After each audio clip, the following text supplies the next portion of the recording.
Hare Krishna. So in this particular class, we are going to study about constraint motion. कौन सा motion? Constraint motion. ठीक है. So जैसे कभी कभी क्या होता है, कोई कोई प्रॉब्लम जब हम लोग सॉल्व करते हैं, जैसे मैं आपको दिखाता हूँ इसका क्या यूज है. हमने ऑलरेडी इक्वेशंस लिखना तो सीख लिया और सॉल्व करना भी सीख लिया है. उसको इक्वेशंस लिखने के बाद सॉल्व भी कर लेते हैं. तो मान लो जैसे कि मैंने एक ऐसा करके क्वेश्चन दिया आपको, मतलब इसका क्या बेसिकली यूसेज है पढ़ने का वो बता रहा हूँ. पढ़ क्या रहे हैं? कौन सा टॉपिक? इस टॉपिक को हम कहते हैं कंस्ट्रेंट मोशन.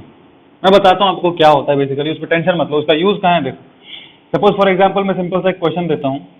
ऐसे करके एक पुली है, यहाँ पे ऐसे करके लटका हुआ है, यहाँ से एक मास लटका दिया सपोज m. ठीक है. यहाँ से एक दूसरा पुली है जो ऊपर गया है और यहाँ पे एक मास लटका दिया सपोज 2m. अब मैं आपको बोला find the tension and the acceleration of the masses. मान लो ये a और ये b. क्या करना है आपको? टेंशन निकालना है और the acceleration of both the masses निकालना है. तो आराम से हम इक्वेशंस लिख सकते हैं दोनों का हम इक्वेशंस लिख सकते हैं. देखो मान लो यहाँ पे टेंशन है T, तो यहाँ पे टेंशन कितना हो जाएगा? सोच के बोलो कितना हो जाएगा? यहाँ पे टेंशन T, तो ये पूरा एक ही वायर है तो सब में टेंशन रहेगा T, क्योंकि स्ट्रिंग हम मासलेस मानते हैं बाय डिफॉल्ट. तो यहाँ पे टेंशन T, यहाँ टेंशन T, तो यहाँ पे टेंशन 2T. ठीक है. अब मानते हैं कि ये नीचे जा रहा है and this mass is going upward. ऐसा मान सकते हैं without any loss of generality. Acceleration निकालेंगे, नेगेटिव आ गया मतलब जो माने वो उल्टा मानने से. ठीक है. अब मान लेते हैं कि ये वाला नीचे जा रहा है और ये वाला ऊपर जा रहा है. अच्छा, अब ध्यान से देखो, ये जब ऊपर जाएगा तो क्या इक्वेशन लिखेंगे इसका?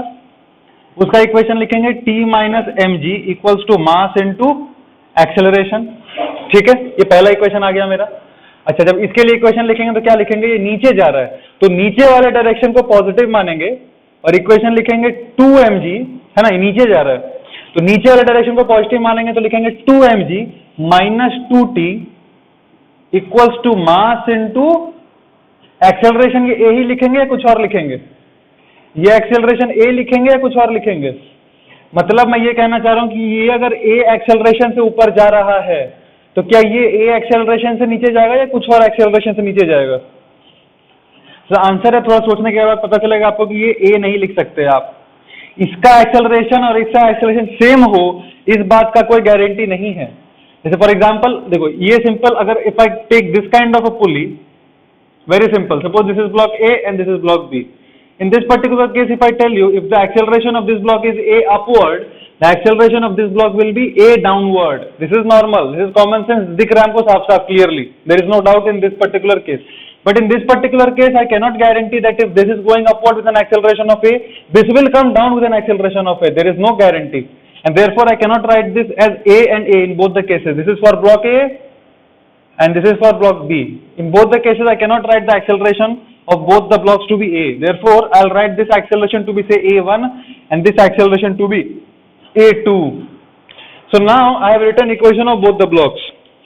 Okay, how many variables are there? If you carefully check, the variables are T, A1 and A2. How many variables? In total, there are 3 variables. But how many equations I have? I have only 2 equations. So this is problem.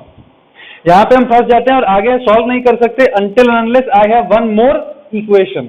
कितना equation है? देखो ना, 2 equation है. Variables कितना है? 3 है ना. तो सॉल्व कर पाएंगे क्या? सॉल्व कर पाना पॉसिबल ही नहीं. So therefore we need one more equation which comes from constraint relations or constraint equations.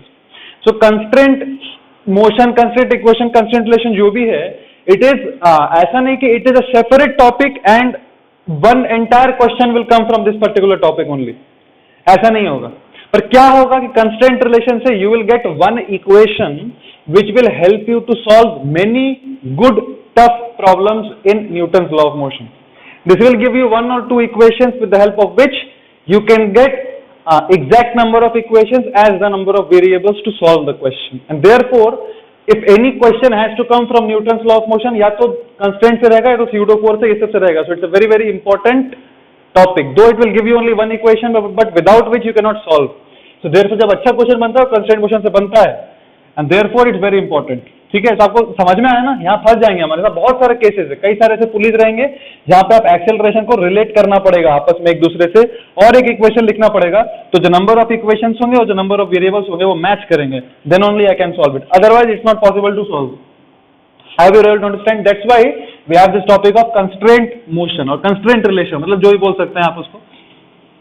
So now therefore we'll learn that how in जैसे for example अभी जो drawing बनाया था, in this particular case there would have been a specific relation between acceleration of A and acceleration of B, पर वो कैसे निकालना है वो हम सीखेंगे धीरे धीरे, आज के क्लास में यही सीखेंगे, ठीक है। तो देखो फटाक से कुछ तो सिंपल सा चीज है। कंस्ट्रेंट का मतलब क्या होता है? कंस्ट्रेंट का मतलब होता है something is bound, we are constraint to study, we are constraint to come to classes at some specific time. Constraint मतलब bound, fixed, no independence, that is called constraint. तो उसका क्या मतलब सिग्निफिकेंस क्या है देखो। सपोज फॉर एग्जांपल मैं कहता हूं यहाँ पे एक ब्लॉक ए है and here is another block B, ठीक है, सिंपल सा क्वेश्चन है। मैं कह रहा हूं अगर इस ब्लॉक को I displace right by a distance x, this block I displace right by a distance x, and I say upon displacing this block right by a distance x, this block A got displaced by a distance y। इसको मैंने जब x घसकाया तो मैं कह रहा हूं ये y घसक गया। तो which of the following relations are correct? इसमें से कौन सा रिलेशन करेक्ट है? आपको क्या लगता है? सिंपल सा है बिल्कुल, कौन सा रिलेशन सही होगा? ये वाला। अरे जाहिर सा बात है, इसको अगर x घसकाएंगे तो ये भी तो x ही घसकेगा ना। अगर इसको x घसकाऊंगा तो x घसक जाएगा। क्यों? क्योंकि the length of the string is fixed, length of the string is fixed. String क्या होता है? इनएक्सटेंसिबल होता है, रबड़ बैंड वाला नहीं होता। इनएक्सटेंसिबल मतलब आप उसको एक्सटेंड नहीं कर सकते, उसका लेंथ फिक्स्ड होता है। तो देयरफॉर ये x घसकाएंगे तो ये भी x घसकेगा, सिंपल सी बात है। तो therefore I will get a simple relation that x equals to y, ठीक है। या दूसरा चीज ये भी समझो, सपोज मैं आपको कहता हूं कि डिस्टेंस का बात नहीं कर रहे, मैं कह रहा हूं अब ये तो पहला केस था। दूसरा केस मैं कहता हूं मान लो मैं जो ब्लॉक बी है उसको राइट ले जा रहा हूं with velocity of 2 metre per second. इसको मैं राइट ले जा रहा हूं with velocity of 2 metre per second. So what is the velocity of A? Velocity of A कितना होगा? अगर ये 2 मीटर पर सेकेंड से जा रहा है तो ये भी कितने से जाएगा? 2 मीटर पर सेकेंड से। सिंपल बात है ना। देखो block B 2 metre per second से जा रहा है राइट, इसका मतलब ये point will go right with velocity of 2 metre per second. इसका मतलब this point will also go right with velocity of 2 metre per second. इसका मतलब this point will also go with velocity of 2 metre per second and this will also go with velocity of 2 metre per second. This is very very important, क्योंकि अगर इसका speed ज्यादा हो जाएगा, इसका speed कम है तो टूट जाएगा ये। इसका स्पीड अगर ज्यादा हो गया, इसका स्पीड कम हो गया तो ये आगे चला जाएगा ना, ये पीछे है, तो स्ट्रिंग क्या होगा? टूट जाएगा, क्योंकि स्ट्रिंग तो इनएक्सटेंसिबल है, you can not extend the string. इसका लेंथ एल है तो एल ही रहेगा। तो अगर ये ज्यादा स्पीड से चलेगा, ये कम स्पीड से चलेगा तो लेंथ ज्यादा हो जाएगा ना स्ट्रिंग का, तो टूट जाएगा वो। But that will not be the case. So therefore दोनों का स्पीड भी बराबर होगा। उसी तरह से अगर ये एक्सेलरेट जिस रेट से एक्सेलरेट कर रहा है उसी रेट से इसको भी एक्सेलरेट करना पड़ेगा। अगर ये 2 मीटर पर सेकेंड स्क्वायर से एक्सेलरेट करेगा तो इसका भी एक्सेलरेशन 2 ही रहना चाहिए, वरना गड़बड़ हो जाएगा, क्योंकि फिर वेलोसिटी वेरी कर जाएगा और वेलोसिटी वेरी कर जाने से string will break. This is basically constraint that this particular body A is constrained to move in a specific fashion according to the motion of B। जैसे B चलेगा A has to follow some specific pattern or it is constrained to move in a specific way as per the motion of B। Therefore they are constrained। So constraint relations क्या क्या आया इस case में कि x should be equal to y, ये इसका displacement x should be equal to y, velocity of a should be equal to the velocity of b, acceleration of a should be equal to the acceleration of b। Basically अगर हम ये निकाल लें x equals to y, इसका मतलब displacement of b, या आप बोलो displacement of b should be equal to the displacement of a। इसी को हम क्या कर देते हैं? डिफरेंशिएट कर देते हैं, तो ये मिल जाता है। इसी को डिफरेंशिएट करने से अपना ये मिल जाएगा। समझ में आ रहा ना? जैसे फॉर एग्जांपल आपका ऐसा रिलेशन आया होता, suppose x equals to 2xb, suppose just let us say, suppose ऐसा रिलेशन आया। इन दैट केस डिफरेंशिएट करेंगे तो क्या आएगा? va इक्वल्स टू 2vb, और फिर डिफरेंशिएट कर देंगे तो acceleration equals to 2 into acceleration of b, ऐसा आ जाएगा। सो बेसिकली हमारा प्राइम कंसर्न क्या है? We have to find the ratio of या दिस पर्टिकुलर रिलेशन के डिस्प्लेस, मतलब दोनों के डिस्प्लेसमेंट का क्या रिलेशन है। That is our primary concern when we are dealing with constraint motion, and if you are able to find that particular thing कि क्या displacement का relation है, then other velocity और acceleration also we can very easily find out। ठीक है, so अभी मैं कुछ steps लिखूंगा, उस पर ध्यान दो। Steps to find the constraint relation। Step number 1 है identify number of strings। identify number of strings, number of जो relations होगा, जितना आपका constraint relation होगा that will be equal to the number of strings। ये पहला पार्ट है। आपको कोई भी क्वेश्चन दिया रहे, कैसा भी क्वेश्चन रहे, सबसे पहला चीज क्या देखना है, उसमें कितने काम के स्ट्रिंग्स हैं, how many strings are there, as many strings will be there, that many relations will be there. Why? ऐसा क्यों होगा? क्योंकि हर स्ट्रिंग का लेंथ चेंज नहीं होगा। For every string this phenomena will follow, that length of string is fixed. तो blocks तो मूव करेंगे, तो हर एक स्ट्रिंग के लिए उसका सपोज ब्लॉक किस तरह से मूव कर रहा है, मैं कैसे समझाऊं तुमको यार। देख, जैसे फॉर एग्जांपल ऐसा करके पुल लिया, मान लो ये ए और ये बी, ठीक है, और ऐसा करके यहाँ पे लगा दिए। सपोज ए ऊपर एक्स गया और बी नीचे वाई गया, ठीक है। सबसे पहला चीज, कितना स्ट्रिंग दिख रहा है तुमको इस क्वेश्चन में? How many strings you are able to see? Only one string, right? Therefore will get only one relation. और अब ऐसा करके अगर दो स्ट्रिंग होता है क्वेश्चन में, सपोज फॉर एग्जाम्पल ये अगर क्लियर है, देखो अब सपोज मैं अगर ऐसा बोला, जबरदस्ती का दो स्ट्रिंग लगाया मैं, तो यहां पे आपको कितना कंस्ट्रेंट रिलेशन आएगा? दो। क्यों? क्योंकि दो स्ट्रिंग है, एक ये स्ट्रिंग है और एक ये स्ट्रिंग है। समझ में आ रहा है ना आपको? तो दो रिलेशन आएगा वहां। तो जितना नंबर ऑफ स्ट्रिंग्स रहेगा उतना नंबर ऑफ रिलेशंस आना चाहिए आपका, वरना इक्वेशन फिर सॉल्वेबल नहीं होगा। तो ये पहला चीज है। दूसरा, identify movable objects and move them. Identify movable objects and move them using common sense. जितना भी आपको मूवेबल ऑब्जेक्ट दिख रहा है उसको मूव कराओ कॉमन सेंस से। नीचे जा रहा है, कोई ऊपर जा रहा होगा, वो मैं दिखाऊं आपको क्वेश्चन में कैसे करते हैं। तीसरा जो आपको करना है, यूज कॉन्सेप्ट ऑफ स्ट्रिंग ढीला equals to string tight. String कितना ढीला हुआ वो देखना है आपको, और स्ट्रिंग कितना टाइट हुआ ये देखना है आपको। वो दोनों चीज को आपको इक्वेट कर देना है, आपका कंस्ट्रेंट रिलेशन आ जाएगा। आपको देखो, सबसे पहला चीज क्या करना है, identify the number of strings. First step, generally 1 रहता है, 2 रहता है, 3 रहता है, जितना भी रहता है, हमको क्या करना है, identify the number of strings, identify movable objects and move them. और मूव करने के बाद आपको देखना है कि जब मैंने उस ऑब्जेक्ट को हिलाया तो स्ट्रिंग कितना ढीला हुआ और स्ट्रिंग कितना टाइट हुआ। तो जितना स्ट्रिंग ढीला होगा उतना ही वही स्ट्रिंग टाइट भी तो होना चाहिए। ढीला टाइट का क्या मतलब है, देखो सपोज सिंपल सा फिगर से स्टार्ट करते हैं। ये वाला, ये for example A and this is B. तो अपने को चाहिए इसके और इसमें क्या रिलेशन है। सपोज मैं कहता हूं ये एक्स ऊपर गया और ये वाई नीचे आया। सबसे पहला स्टेप ये है, कितना स्ट्रिंग है यहाँ पे, ध्यान सुनना, स्टेप्स वेरी वेरी इंपॉर्टेंट, वरना it's a tough topic to teach online. तो ऑनलाइन पढ़ाना ये टॉपिक काफी मुश्किल है, टू बी वेरी ऑनेस्ट, क्योंकि सामने सामने it's very easy to reciprocate और समझ में आता है, समझ में आ रहा है कि नहीं। पर ये क्या है, थोड़ा विजुअलाइजेशन करना पड़ेगा आपको। देयरफॉर ध्यान से देखना, मैं क्या कर रहा हूं, इसको मैंने ऊपर x हिलाया और इसको नीचे y हिलाया, ठीक है। जाहिर सा बात है, कॉमन सेंस से दिख रहा है x इक्वल्स टू y होगा, पर हम स्टेप बाय स्टेप चलेंगे। एक स्ट्रिंग है, उसके बाद मैं कहता हूं मूवेबल ऑब्जेक्ट क्या क्या है, मूवेबल ऑब्जेक्ट क्या क्या है, a और b। मैं कहता हूं a को ऊपर ले जाओ x, b को नीचे ले जाओ y। आपको रिलेशन, मेरा ऑब्जेक्टिव क्या है भूलना नहीं, ऑब्जेक्टिव है x और y में रिलेशन चाहिए, x और y में रिलेशन चाहिए, ठीक है। तो मैंने हिला लिया a को और b को नीचे। अब देखो, अब ध्यान समझो ये चीज कि a जब ऊपर जाएगा x से, सपोज a यहां पे आ गया, कितना मूव किया x, तो स्ट्रिंग जो है ये ढीला होगा या टाइट होगा। ऐसे करके जब मैं इसको उठाऊंगा तो ये पार्ट वाला स्ट्रिंग कितना ढीला हो जाएगा x से, मतलब ऐसे हो जाएगा ये ब्लॉक। कैसे समझाऊं मैं, ऐसा ऊपर आ गया ना, इनिशियल लेंथ L था, जब मैं इसको x ऊपर लेके आ जाऊंगा तो यहां से x ढीला हो जाएगा ना स्ट्रिंग, मतलब x ऐसे झूल जाएगा स्ट्रिंग, वो टाइट नहीं रहेगा स्ट्रिंग। ये वाला पोर्शन ऑफ स्ट्रिंग जो है वो टाइट नहीं रहेगा। अब ऐसे करके मैंने उठा दिया, सपोज 1 मीटर ऊपर उठा दिया इसको, तो 1 मीटर वाला स्ट्रिंग क्या हो जाएगा, स्लैक कर जाएगा। अगर इसको 2 मीटर ऊपर उठा दूं तो 2 मीटर का स्ट्रिंग क्या हो जाएगा, स्लैक हो जाएगा। It will not be taught, याद है बताया था टॉट और स्लैक। तो 1 मीटर ऊपर उठाने से 1 मीटर वाला स्ट्रिंग स्लैक, x उठाया तो x मीटर स्लैक हो गया, ठीक है। अच्छा यहां पे देखो, ये भी जो है इससे अवे जा रहा है, इसका मतलब ये स्ट्रिंग को ढीला करेगा टाइट करेगा। ये जब नीचे आएगा तो ये वाला स्ट्रिंग जो है इसको ये ढीला करेगा टाइट करेगा। आप इससे कंफ्यूज मत हो, ट्रीट देम इंडिपेंडेंटली, दोनों को इंडिपेंडेंटली ट्रीट करेंगे, बाद में मर्ज कर देंगे हम।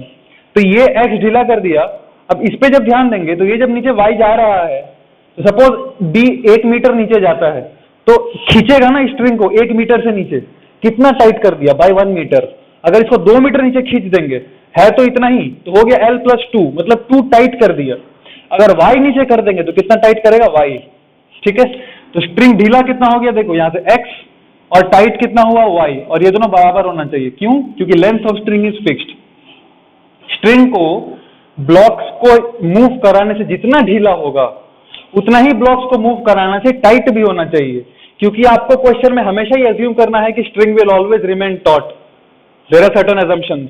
What are one of the assumptions? That the string is inextensible or the length of the string is fixed, and at every moment, लिख लेना, मैं नहीं लिखा रहा यहाँ पे, लिख लेना, that every moment you have to assume, you have this assumption must be there that the string is taut. The string क्या है, हमेशा टाइट है, वो कभी स्लैक नहीं होगा, ठीक है। तो इसीलिए ये नीचे y जाएगा तो ये y टाइट करेगा, और ये x ऊपर आएगा तो ये x ढीला करेगा। स्ट्रिंग ढीला should be equal to string tight, यही हम इक्वेट करके दिस कंस्ट्रेंट रिलेशन। हालांकि इस क्वेश्चन में लगेगा नहीं, but this question is just to start with कि कैसे करके ये सारे पॉइंट्स को समझना है आपको, that how do I establish a constraint relation, ठीक है। अभी देखो, अगर ये समझ में आया तो मैं एक क्वेश्चन समझाता हूं आपको, ध्यान से देखना। एक ही क्वेश्चन समझाऊंगा और उसके बाद 2 3 4 5 क्वेश्चन दूंगा आपको, करना है वो। देख, सपोज यहां पे लटका दिया मैं 10 kg and here is a small mass 2 kg, ठीक है। चलो, आपको क्वेश्चन क्या बोला, find the tension and acceleration, find the tension and acceleration, ठीक है। तो फटाक से हम क्या करते हैं, कुछ कुछ तो ऐसे लिख लेते हैं। देखो, ऊपर यहाँ पे हम क्या मान लेते हैं, टेंशन T, यहाँ पे टेंशन कितना हो जाएगा 2T। तो एक इक्वेशन उसके लिए हम क्या लिख देंगे, इसको हम नीचे दौड़ाते हैं क्योंकि ये भारी लग रहा है अपने को, तो ये नीचे आएगा, ठीक है, और इसको हम ऊपर लेके जाते हैं, इसको हम नीचे लेके आते हैं और इसको हम ऊपर लेके जाते हैं। अच्छा, पिछले केस में, ठीक है, यहीं देख लो, इसको नीचे लेके आते हैं और इसको ऊपर लेके आ रहे हैं, तो ये जब नीचे जा रहा है तो इक्वेशन क्या लिखेंगे, 100 - t equals to mass into acceleration 1। इसका एक्सेलरेशन और इसका एक्सेलरेशन सेम हो, इस बात का कोई गारंटी नहीं है। ये ऊपर जा रहा है तो इसके लिए क्या इक्वेशन लिखेंगे, 2t - 20 equals to mass into acceleration. कितना इक्वेशन है और कितना वेरिएबल है, ध्यान से देखो, 2 इक्वेशन है और 3 वेरिएबल है। एक और कहां से आएगा, कंस्ट्रेंट रिलेशन से आएगा। तो ध्यान से देखो, हम क्या करेंगे, इसको हम इमेजिन करते हैं x घसका नीचे, हम क्या इमेजिन करते हैं, x हम नीचे लेके आ गए। आपको वही क्वेश्चन है, बोला identify the number of strings, कितना स्ट्रिंग है, देखो एक ही स्ट्रिंग है, स्टेप नंबर 1, मतलब एक ही रिलेशन आएगा और एक ही रिलेशन चाहिए भी मेरे को, ठीक। दूसरा चीज कि जितना मूवेबल ऑब्जेक्ट है उसको हिलाओ, तो ये नीचे मैं मान रहा हूं, इसको मैं ऊपर मान रहा हूं, ठीक है। तो मैं मान रहा हूं मूवेबल ऑब्जेक्ट में ये जो है वो x नीचे आया और ये y ऊपर गया। मैंने हिला लिया सबको और मैंने बोल दिया चलो ये x नीचे आया होगा और ये वाला चीज y ऊपर गया होगा। दूसरा स्टेप पूरा हो गया। तीसरा स्टेप है, अब थोड़ा यहाँ पे इमेजिन करना ढंग से कि मान लो मैं इसको x नीचे खींचता हूँ, 10 kg को मैं नीचे खींचता हूँ, 10 kg को नीचे खींचता हूँ x से, तो स्ट्रिंग टाइट होगा या ढीला होगा, स्ट्रिंग टाइट होगा या स्ट्रिंग ढीला होगा, सोच के बताओ। मैं इसको अगर x नीचे खींच रहा हूं तो स्ट्रिंग क्या होगा, टाइट होगा, कितने से, x से, तो स्ट्रिंग टाइट हो गया x। अच्छा, ये 2 kg ऊपर जा रहा है, 2 kg कहां जा रहा है, ऊपर, कितने से गया, y से। अब ध्यान से देखो, ये फिक्स्ड रहेगा, यहां पे रस्सी इमेजिन मत करो, ये ऐसे इमेजिन कर लो आप, अटैच्ड है, इट्स अ वुडन थिंग, मतलब ये क्या बोले उसको, रस्सी टाइप का नहीं है, इट्स नॉट, ये स्लैक नहीं होगा कभी, पुल्ली और इसके बीच का दूरी जो है या जो भी चीज है वो स्लैक नहीं होगा, इट्स वुडन समथिंग अटैच, कोई सॉलिड चीज अटैच है, ये स्लैक नहीं होगा, ठीक है। अब जब मैं ब्लॉक ऊपर y से उठाऊं तो क्या पुल्ली भी ऊपर y जाएगा, जब ये ब्लॉक ऊपर y गया तो पुल्ली कितना जाएगा, y। तो मान लो पुल्ली ऊपर y गया तो ऐसे हो गया, ध्यान से देखना, ये दूरी कितना है, y, ध्यान से देखना, अब ये दूरी कितना हो गया मेरा, y। अब अगर मैं आपसे क्वेश्चन पूछूं, अब इमेजिन करो कि ये जो पुल्ली था वो उठ के यहां पे आ गया, ये पुल्ली उठ के यहां पे आ गया, तो इमेजिन करो ये पुल्ली नहीं है अब, तो बताओ कितना स्ट्रिंग ढीला हो गया, देख के बताओ। ये डिस्टेंस मैं बोल रहा हूं y, ये डिस्टेंस है y, तो कितना स्ट्रिंग झूल जाएगा, मतलब ढीला ऐसे फड़फड़ाने लग जाएगा, ढीला हो जाएगा, कितना, ये दूरी y है, तो हम कितना ढीला हो जाएगा, देखिए यहां से y और यहां से y, तो टोटल कितना ढीला हो जाएगा, 2y। ये सब हम इग्नोर करते हैं, ये सारा जो डिस्टेंस होता है स्ट्रिंग का, वी इग्नोर दैट, ये वाला portion, all this things we ignore. समझ आ रहा है आपको। तो जब ये पुली ऊपर y चला तो ये वाला पार्ट ऑफ द स्ट्रिंग और ये वाला पार्ट ऑफ द स्ट्रिंग, पुली तो ऊपर चुपचाप y चल लिया क्योंकि ये y चला, ये दोनों अटैच था, ये y गया, पुली भी ऊपर y गया, पर पुली के ऊपर जाने से यहाँ भी y, यहाँ का भी y स्लैक हो गया और यहाँ पे भी स्ट्रिंग y स्लैक हो गया, तो टोटल स्लैक कितना हुआ है, 2y। फिर से समझा दे रहा हूं, देखो फिर एक बार देख लो। बस ये अगर समझ में आ जाएगा आपको ना, बस एक दो प्रॉब्लम में समझ में आ जाएगा, थोड़ा सा टाइम लेके मैं दोबारा समझा रहा हूं, अगर समझ में आ गया फिर से सुनो। बस एक दो बार ये प्रॉब्लम में समझा दूंगा और फिर कभी समझाने का जरूरत नहीं पड़ेगा, इसलिए दोबारा समझा रहा हूं, ध्यान से देखिए एक बार। सपोज मैं आपको क्या मतलब एजम्पशन क्या था, इसको x नीचे ले आओ और इसको y ऊपर लेके चले जाओ, ठीक है।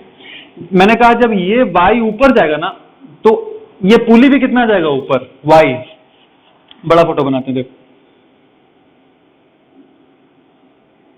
ऐसे करके अटैच है ये मास 2 kg। जब ये 2 kg ऊपर गया y से, कितने से, y से, तो पुली भी ऊपर आएगा, पुली भी क्या हो गया, ऊपर आया, ठीक है।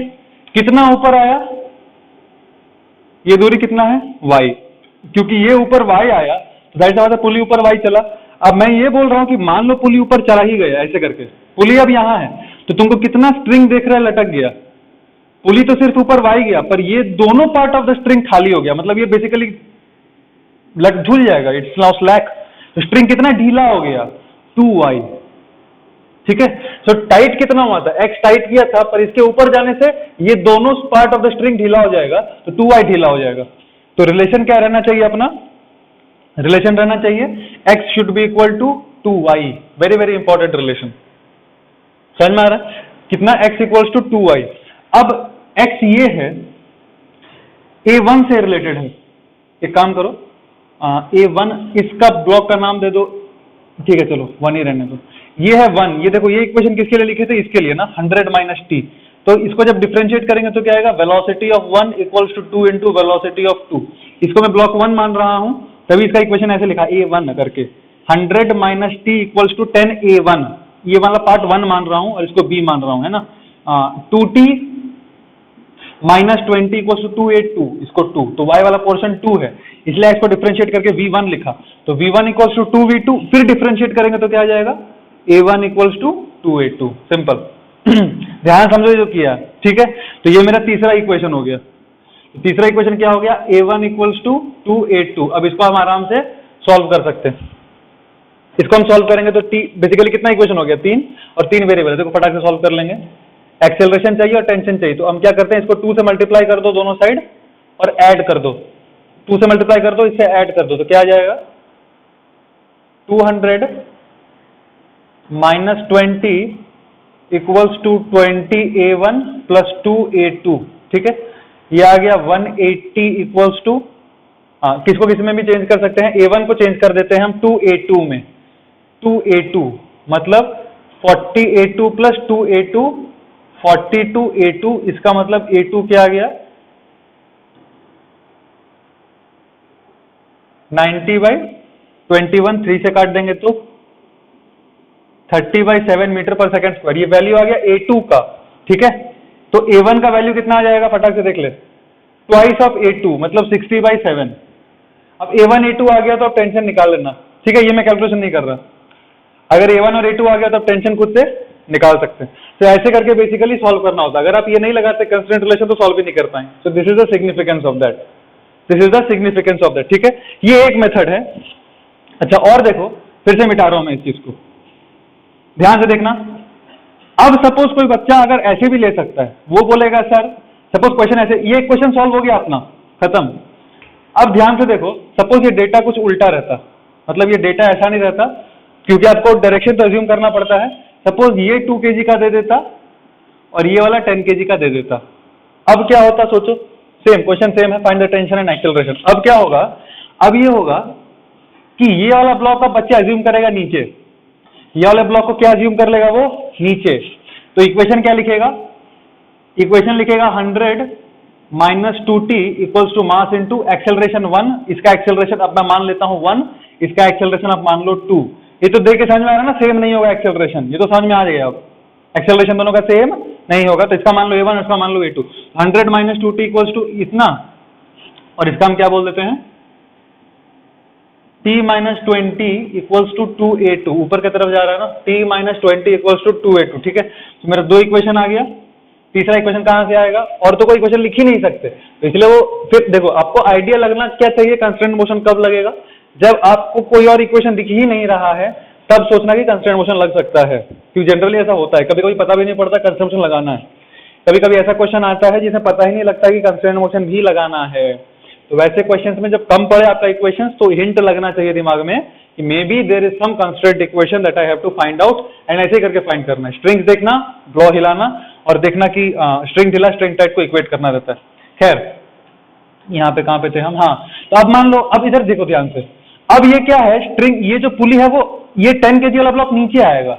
कितना से, हमको A1 A2 में रिलेशन चाहिए ना, तो हम मानते हैं ये x नीचे आया और जाहिर सा बात है ये y ऊपर गया होगा। A1 A2 हटाओ, पर हम ये ब्लॉक 1 मान ले रहे हैं और ये ब्लॉक 2 मान ले रहे हैं, ठीक है। हम मानते हैं ये x नीचे आया, ठीक है, ये कितना नीचे आया x, और ये y ऊपर गया। अब ध्यान से देखो, ये जब x नीचे खींचेंगे हम, ये जब x नीचे खींचेंगे तो स्ट्रिंग टाइट होगा कि ढीला होगा? ये जब नीचे खींचेंगे तो ये जो स्ट्रिंग है वो टाइट होगा कि ढीला होगा? टाइट होगा, है ना। और ये जब y ऊपर जाएगा तो स्ट्रिंग क्या होगा, ढीला होगा कि टाइट होगा? ढीला होगा, स्लैक होगा। तो अब देखो, ये जब x नीचे आएगा तो ये जो स्ट्रिंग है तो स्ट्रिंग एक ही, पर इसके x नीचे आने से मैं अगर पुल करता हूं इसको नीचे तो कितना टाइट होगा? पुली नीचे आया, देख ऐसे करके है पुली ओरिजिनली। अब मैं कह रहा हूं मैं इसको x नीचे खींच दिया, जाहिर सा बात है कि अगर 10 नीचे x आ गया तो पुली भी x नीचे आएगा। अब मैं कह रहा हूं जो नया पुली है वो ऐसा है, ठीक है। कितना नीचे आ गया पुली? x से, तो कितना स्ट्रिंग को अपने साथ में लेके आएगा? एक्स्ट्रा कितना खींचेगा? और इतना, जितना ये था x उतना इधर से x और इधर से x खींच देगा। ये स्ट्रिंग नहीं है, कंफ्यूज नहीं है, तो बस लेंथ था। ये x लेंथ नीचे आया, पर यहाँ का स्ट्रिंग और यहाँ का स्ट्रिंग एक्स्ट्रा वो ला रहा है अपने साथ खींच के, आना चाहिए, वो आना ही चाहिए। तो इसलिए कितना स्ट्रिंग टाइट हो गया? 2x। तो पुली के ऊपर जाने से 2x ढीला हो जाएगा और पुली के नीचे आने से 2x टाइट हो जाएगा। तो जब ऐसा क्वेश्चन रहे जिसमें आपको इसमें नीचे ले जाना रहे तो आप बिल्कुल ऐसा इमेजिन कर सकते हैं कि यहाँ पे नीचे आ गया अगर x तो कितना स्ट्रिंग टाइट हो गया है। आपको बेसिकली करना क्या है, स्ट्रिंग ढीला equal to string tight. String ढीला कितना हो गया देखो यहाँ से y, और स्ट्रिंग टाइट कितना हो गया यहाँ पे 2x, ठीक है। अब ध्यान से सोचो, ये वही बात है कि आप इसको अगर x ऊपर उठा देते और इसको y नीचे ले आते तो भी बात सही था, मतलब सेम था आपका रिलेशन सेम ही आता। यहाँ से रिलेशन क्या आ रहा है देखो, 2x इक्वल्स टू y, यही आ रहा है ना relation. 2x equals to y का मतलब इसको दो बार डिफरेंशिएट कर दो तो इसको मैंने 1 माना था, तो 2a1 इक्वल्स टू a2, यही आएगा ना। इसको मैंने 1 माना था, 100 माइनस 1 माना है, 2 बार डिफरेंशिएट कर दिया। चलो वेलोसिटी पहले लिख देता हूं मैं, 2v1 इक्वल्स टू v2। आपको इतना लिखने का जरूरत नहीं है, आप डायरेक्टली लिख सकते हैं a1, डायरेक्टली लिख सकते हैं a1, ठीक है। ऐसा आ गया ना मेरा डायरेक्टली, तो ऐसा करके कर सकते हैं। बोल क्या रहा था, हाँ, तो मैं ये भी बोल रहा था कि आपको ये 2 इक्वेशन तो आ गया। अब कंस्ट्रेंट मोशन का रिलेशन लाने के लिए जरूरी नहीं कि आप इसको नीचे ही लेके आओ, आप अपने सुविधा के हिसाब से इसको ऊपर भी उठा सकते हैं, इसको नीचे भी ला सकते हैं। ये इमेजिनरी है, ये क्या है, इमेजिनरी है। रियलिटी में तो ये नीचे ही आ रहा है, वो तो हमको साफ साफ दिख रहा है कि ये नीचे आ रहा है, पर कंस्ट्रेंट रिलेशन लाने के लिए उससे फर्क नहीं पड़ता, आप इसको ऊपर भी इमेजिन कर सकते हैं, इमेजिनरी है। ऊपर कर लो और इसको नीचे कर लो तो भी आंसर सेम आएगा। जैसे देखो, अगर मैं इसको x नीचे लाया ना, मैं कहता हूं सर कंस्ट्रेंट रिलेशन लाने के लिए मैं x ऊपर कर देता हूं, तो ये कितना ढीला हो जाएगा, 2x। कितना ढीला हो जाएगा, 2x, और ये y नीचे आएगा। अब ये कॉमन, अब ऐसा नहीं दोनों को ही ऊपर उठा दिया, आप कोई एक फॉलो करना, या तो इसको ऊपर उठाओगे अगर तो इसको नीचे लाना पड़ेगा, या इसको नीचे लाएंगे तो इसको ऊपर लाना पड़ेगा, वो फॉलो करना पड़ेगा आपको। तो अगर x ऊपर उठाए तो कितना ढीला हो जाएगा, हमको करना क्या है, इसको मिटा दे रहा हूं। हमको बेसिकली करना क्या है, स्ट्रिंग ढीला इक्वल टू स्ट्रिंग टाइट ही करना है ना, स्ट्रिंग ढीला इक्वल टू स्ट्रिंग टाइट। तो जब मैं इसको ऊपर लेके जा रहा हूं तो स्ट्रिंग ढीला कितना हो गया देख, 2x, और ये नीचे लाऊंगा तो ये तो डायरेक्टली कनेक्टेड है, तो कितना टाइट करेगा ये y, तो देख 2x इक्वल्स टू y, तो बात सेम ही है। फिर डिफरेंशिएट करेंगे तो 2a1 इक्वल्स टू a2 ही आएगा।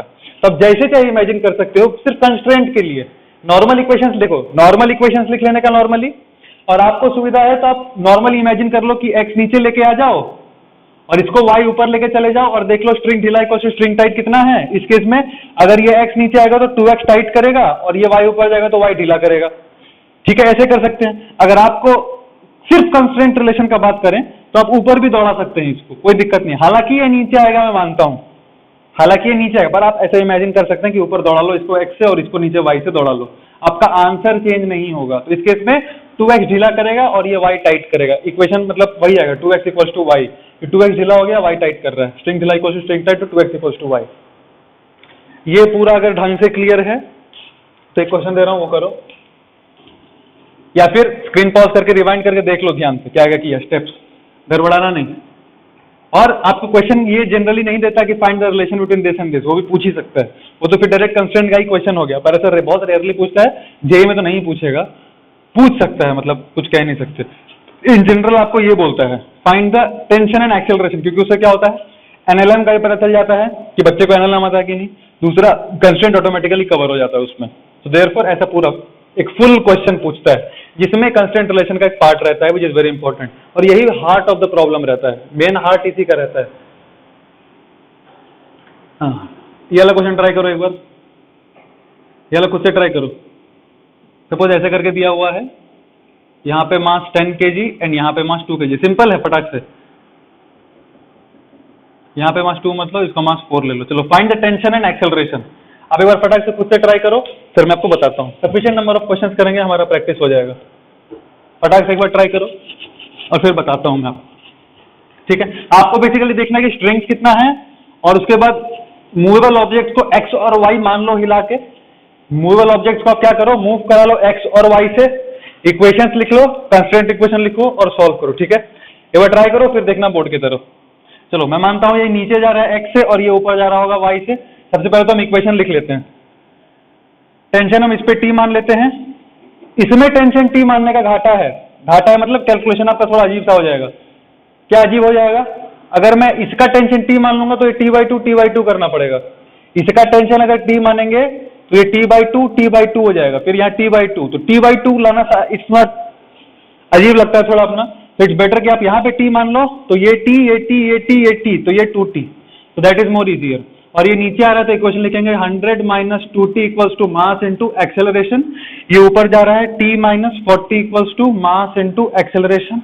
अच्छा कंस्टेंट रिलेशन क्या आएगा देखो फटाक से, अब थोड़ा फास्ट करेंगे, कंस्टेंट रिलेशन फास्ट करेंगे। देख ये नीचे x गया, ये नीचे x गया, कितना स्ट्रिंग है, एक ही स्ट्रिंग है तो एक ही रिलेशन आएगा।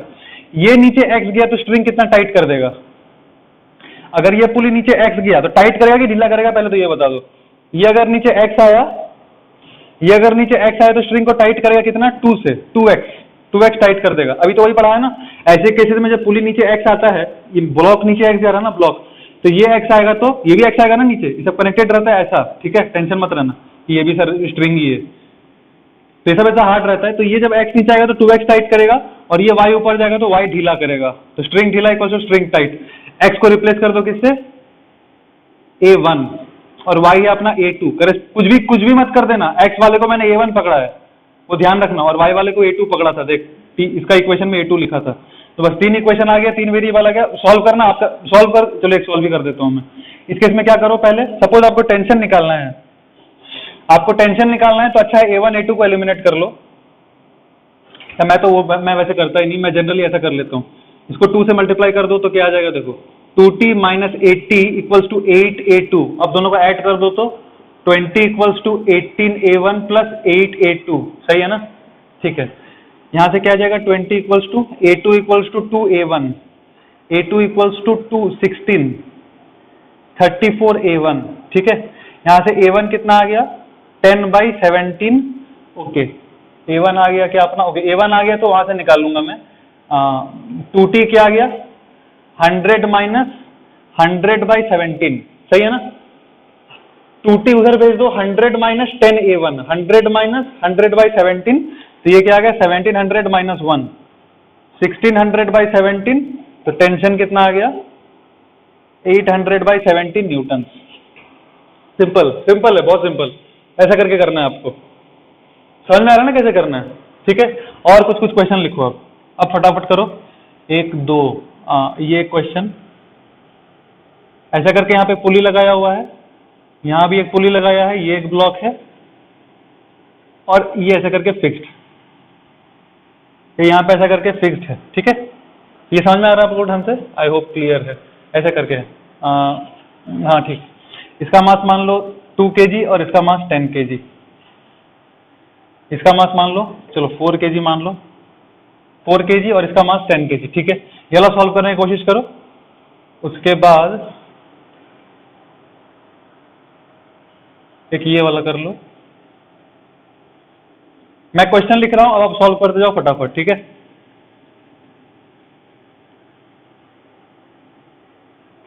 10 kg, फोर्स ऑफ से 20 न्यूटन। हर केस में आपको find the tension and acceleration ही करना है। जितना सारा भी क्वेश्चन दे रहा हूं सब में एक ही चीज निकालना है कि टेंशन कितना होगा और एक्सेलरेशन कितना होगा।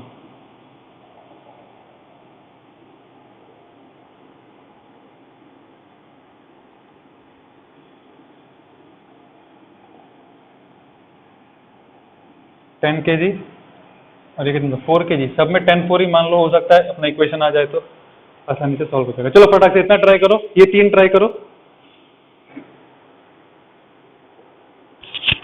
ठीक है। इतना फटाक से ट्राई करो, फिर अच्छा ये भी ट्राई मैं लिख ही देता हूँ सारा का सारा question,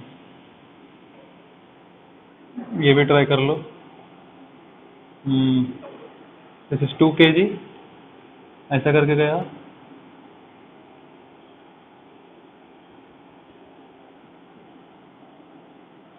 ten kg। Again find the tension and acceleration, find the tension and acceleration, ठीक है, हो गया, सफिशिएंट है। बेसिक्स आज बस बेसिक्स करा रहा हूँ और अच्छा अच्छा क्वेश्चन कराऊंगा नेक्स्ट। अच्छा मैं 2 क्वेश्चन तो उसके बाद ही अच्छा अच्छा करा दूंगा आपको। यहाँ देखो फटाक से एक बार स्क्रीन पॉज करके ट्राई कर लो ढंग से बिल्कुल, और नहीं समझ में आ रहा तो वापस जाके वीडियो देखो, हड़बड़ाओ मत, क्योंकि आना चाहिए 100% खुद से होना चाहिए, कुछ नहीं करना था। इक्वेशन लिखना है आपको और कंस्ट्रेंट रिलेशन का इक्वेशन लेके 3 इक्वेशन आएगा सॉल्व कर लेना है। नहीं हो रहा तो दोबारा देखना, खुद से करना, ठीक है। चलो देखो सॉल्यूशन फटाक से, इधर देखो ध्यान से, वहां से स्टार्ट करेंगे 3। मैं सिर्फ अब इक्वेशन लिखूंगा, अब मैं सॉल्व नहीं करूंगा, सिर्फ इक्वेशन लिख रहा हूं। देख इसके लिए बात करें हम तो टेंशन किसको ले ले हम, इसको। यहाँ पे टेंशन लग रहा है T, तो यहाँ पे लग रहा होगा 2T, तो ये नीचे जा रहा है तो इक्वेशन क्या लिखेंगे, mg minus this equals to 10A1। ये नीचे जा रहा है मान लो A1 से और ये इधर भाग रहा है A2 से, ठीक है। मान लो ये नीचे x से गया, मान लो ये नीचे x से गया और ये y से गया, ठीक है। जाहिर सी बात है अगर ये x नीचे जाएगा तो कितना टाइट कर देगा स्ट्रिंग को, 2x। ये अगर x नीचे जाएगा तो ये स्ट्रिंग टाइट कर रहा है ढीला कर रहा है, नीचे जाके टाइट कर रहा है कितना, अगर x नीचे आया तो इधर से x टाइट कर देगा, मतलब x अगर नीचे आया तो 2x टाइट करेगा, x नीचे आया तो 2x टाइट कर देगा। अच्छा ये y है तो ढीला कर रहा है कि टाइट कर रहा है, ये y इधर गया ढीला कर रहा है कि टाइट कर रहा है, ढीला कर रहा है। और कुछ भी हो रहा है क्या, नहीं, तो 2x equals to y, 2x equals to y, इसका मतलब 2A1 इक्वल्स टू A2। अच्छा जो उसमें पहले लिख दिया, इसका रिलेशन क्या हो जाएगा, t इक्वल्स टू 4 A2, और तीसरा इक्वेशन क्या हो गया 2A1 इक्वल्स टू A2। बिल्कुल सिंपल है, फटाक से सॉल्व कर लो। ये सॉल्व कर दूं, कर दो सर, ये मैं नहीं सॉल्व करने वाला, खुद से कर लेना। और ये होमवर्क है, मेरे को आंसर बता देना ताकि मैं सारे बच्चों को बता दूं, ठीक है। इक्वेशन बेसिकली वो है, मेरे को इक्वेशन लिखने सिखाना है, सॉल्व आराम से कर सकते हैं आप। इसको 2 से मल्टीप्लाई कर दो, A1 A2 में रिलेशन आएगा, फिर ये रिलेशन है A1 A2 निकल जाएगा, टेंशन निकाल लो। क्वेश्चन नंबर 4 देखो, यहां पे मैं फोर्स लगा रहा हूं, ओके, यहां मैं फोर्स लगा रहा हूं 20 न्यूटन। अच्छा ध्यान से देखो, यहां जब मैं फोर्स लगा रहा हूं 20 न्यूटन तो 10 का जब फ्री बॉडी डायग्राम बनाएंगे, देखो 10 का फ्री बॉडी डायग्राम बनाएंगे तो इधर लग रहा है कितना 20, ओके। मैं क्या कहता हूं, यहां मान लो टेंशन अपना T, यहां टेंशन कितना T, तो यहां पे टेंशन कितना हो जाएगा 2T। समझ में आ रहा है आपको, यहां टेंशन कितना हो जाएगा 2T, यहां टेंशन में T मान रहा हूं तो यहां टेंशन 2T। तो इसके लिए इक्वेशन क्या लिखेंगे, 20 माइनस 2T, इसके लिए इक्वेशन क्या लिखेंगे 20 minus 2T equals to mass into acceleration. इसका मान लो A1, और इसको अगर इधर खींचेंगे तो ये भी इधर ही आएगा, इसका एक्सेलरेशन मान लो A2, इसको इधर खींचेंगे तो ये भी इधर ही आएगा, ठीक है। अब इसका एक्सेलरेशन A1 कह रहा हूं मैं, 20 minus 2T equals to 10A1। इसके लिए इक्वेशन क्या लिख लेंगे हम, तो पहला इक्वेशन हो गया, इसके लिए इक्वेशन लिख लेंगे T इक्वल्स टू 4A2, ठीक है। अब हम देख रहे हैं कि मेरा 3 वेरिएबल है, 2 इक्वेशन है, एक कहां से आएगा, एक और इक्वेशन कहां से आएगा, कंस्ट्रेंट से। कैसे करेंगे देख, इसको जब मैं इधर घसकाऊंगा, इसको जब मैं इधर घसकाऊंगा x से, तो स्ट्रिंग टाइट हो रहा है ढीला हो रहा है, एक ही स्ट्रिंग है, देखो एक ही स्ट्रिंग है ये। इसको इधर x से घसका दूंगा तो ये भी x आएगा पुली, ये भी पुली जब x आएगा तो ऊपर x और नीचे 2x टाइट हो जाएगा, तो स्ट्रिंग टाइट कितना हो गया टोटल 2x। जब ये y जाएगा तो स्ट्रिंग ढीला कितना हो जाएगा, सिर्फ y। इसका मतलब 2 A1 इक्वल्स टू A2, ये तीसरा इक्वेशन। 3 इक्वेशन 3 वेरिएबल, फटाक से सॉल्व कर लो। ठीक है, यहां देखो फटाक से, यहां पर क्या है, इसको हम नीचे ला रहे हैं और इसको इधर भगा रहे हैं। सबसे पहले तो इक्वेशन लिखेंगे। अच्छा, क्वेश्चन अगर फिगर नहीं समझ में आया तो बता रहा हूं, ध्यान से देखना। फिर एक बार फिगर समझा दे रहा हूं। देखो यहां से जो स्ट्रिंग निकला, कितना स्ट्रिंग है पहले ये बताओ तो। इस क्वेश्चन में कितना स्ट्रिंग दिख रहा है? एक ही स्ट्रिंग है, एक ही स्ट्रिंग है। ये जो स्ट्रिंग आया यहां से ऐसे करके गया, ध्यान से देख, ये ऐसे करके गया, इस पुली के ऊपर से यहां पे आया, इस पुली के यहां से आया, यहां से आया और यहां लपेट दिया गया। बस यहां पे the string is noted, fix है यहाँ पे। अब मतलब बेसिकली स्ट्रिंग कितना है? एक ही स्ट्रिंग है, दो स्ट्रिंग नहीं है इसमें। ठीक है, पहले तो आइडेंटिफाई कर लेना था आपको। अब दूसरा चीज ध्यान से देखो, ये नीचे जा रहा तो क्या इक्वेशन लिखेंगे हम? टेंशन कितना मान लें? टी। टेंशन कितना मान लेते हैं? टी। तो यहाँ टेंशन टी, ये है ना, एक ही स्ट्रिंग है ना, तो यहाँ भी टेंशन टी और यहाँ भी टेंशन टी, तो यहाँ पे टेंशन 2t है ना। यहाँ टी तो ये पूरा स्ट्रिंग में टेंशन टी, तो यहाँ टेंशन 2t। ठीक, एक क्वेश्चन मेरे को याद आ गया, मेरे को बना it's a good question.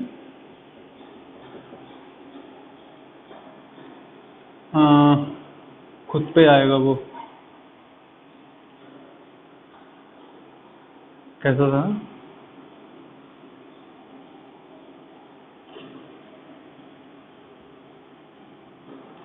Yes, यहां से मेरे को याद है। It's a very good problem, वो भी मैं बता दूं, ये आपको मैं बता दूंगा। It's a very special case. ठीक है, अब यहाँ पे देखो, वहां मत देखना, इधर देखो। तो इसके लिए इक्वेशन क्या लिखेंगे? ये नीचे की तरफ जा रहा है ना, हाँ नीचे की तरफ जा रहा है, तो इक्वेशन लिख देंगे simple, 100 minus T mg minus T equals to mass into acceleration. इसका मैंने कहा A1 मान लो और इसका मान लो A2। क्लियर सबको ढंग से? ठीक, अब देखो इसके लिए इक्वेशन क्या लिख दे हम?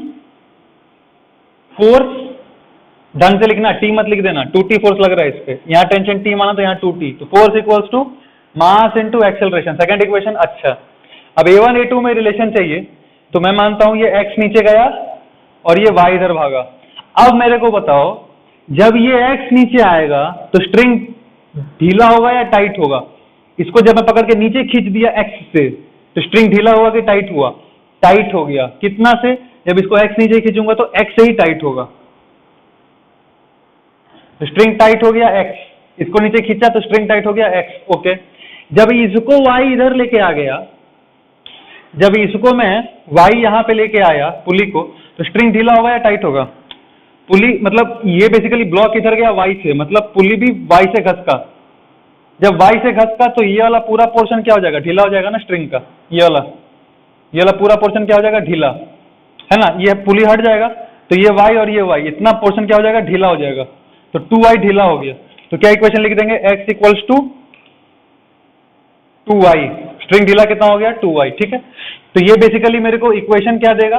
x क्या था? x करस्पॉन्डिंग A1 था, इसको डबल डिफरेंशिएट कर दो तो A1 इक्वल्स टू 2A2। देख, 3 वेरिएबल 3 इक्वेशन। ठीक है, ऐसा करके आपको सॉल्व करना है। ये वाला भी सॉल्व कर देता हूं, देख। चलो फटाक से इक्वेशन लिख रहा हूं, तुम भी खुशी खुशी इक्वेशन लिखे छोड़ मत देना, पूरा सॉल्व करो। पूरा सॉल्व करना जरूरी है आपके लिए, क्योंकि ये इक्वेशन सॉल्विंग का प्रैक्टिस रहना चाहिए 100%, वेरी इंपॉर्टेंट। इक्वेशन बस लिखने से खुश नहीं हो जाना अपने को, बट अपने को जब इक्वेशन लिखना ऑफकोर्स मेन चीज है, पर उसके बाद सॉल्विंग जो होता है that should be very quickly done. उसके लिए इट नीड्स लिटिल प्रैक्टिस, सो वो प्रैक्टिस इज वेरी इंपॉर्टेंट, इसलिए ढंग से करना ये। ठीक है, ये कर दिया था ना। हाँ, अब वो वाला क्वेश्चन देखो फटाक से, वो वाला देखो, ये भी सिंपल है। अच्छा, ये एंगल ही नहीं दिया यार, ये एंगल ले लो आप 37 डिग्री, वो एंगल ले लो, अभी दे रहा हूँ 37 डिग्री। एक बार ट्राई करो फिर देखना। चलो देखो, उसके लिए हमको बेसिकली क्या करना है? इक्वेशन से तो लिखना है ना, इक्वेशन से लिखना है। तो देखो, मैं मानता हूं कि ये नीचे जा रहा है, ये नीचे जा रहा होगा तो ये इधर जा रहा होगा। ठीक है, और क्या मान लू मैं मानता हूं यहाँ पे टेंशन है अपना T, तो ये T T T, यहाँ पे भी T, यहाँ पे भी T, तो यहाँ पे टेंशन 2T।